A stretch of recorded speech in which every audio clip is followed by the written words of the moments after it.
আসসালামু আলাইকুম viewers, welcome to our another new video. So viewers, আপনারা সবাই কেমন আছেন? আশা করতেছি ভিউয়ার্স আপনারা সবাই অনেক অনেক ভালো আছেন।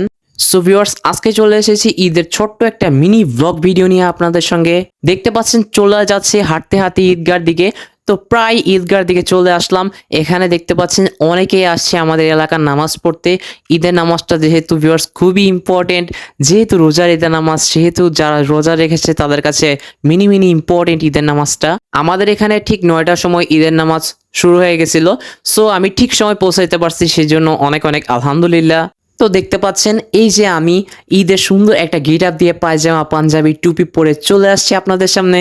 এখানে আবার অনেকে বলবেন যে ভাইয়া ঈদের নামাজে গেলেন, তো যারা নামাজে গিয়েছে তাদেরকে দেখালেন না, সেজন্য আর কি নামাজে ওখানে বসে ছোট্ট ছোট্ট কিছু কিছু শর্ট শর্ট ক্লিপ নিয়ে তাদেরকে দেখানোর চেষ্টা করেছি আর কি। আমি যখন ক্লিপ নিচ্ছিলাম তখন মাসাল্লাহ অনেকেই চলে আসছিল নামাজের মধ্যে। তো আপনাদের সঙ্গে কথা বলতে বলতে কখন যে ব্লগের শেষ পর্যায়ে চলে আসলাম আমি নিজেও বুঝতে পারিনি বিষয়টা। আর ঈদ ব্লগ তো আপনাদের সঙ্গে শেয়ার করলাম, আপনারা দেখেছেন যে ঈদের দিন কি কি করেছি না করেছি। সো নামাজ শেষ হয়ে গেছিল, কোলাকুলি হচ্ছিল, এখানে তেমন কিছুই নেই আর। সো আমার ঈদের ব্লগটা যারা দেখলেন তারা তো অবশ্যই একটি লাইক করে দিবেন, কে কোন জেলা থেকে দেখেছেন ব্লগটা সেটা কমেন্ট করে জানাবেন। আর অবশ্যই আমার ফেসবুক পেজটিকে একটি ফলো করে দিবেন আর ইউটিউব চ্যানেলটিকে একটি সাবস্ক্রাইব করে দিবেন। আল্লাহ হাফেজ।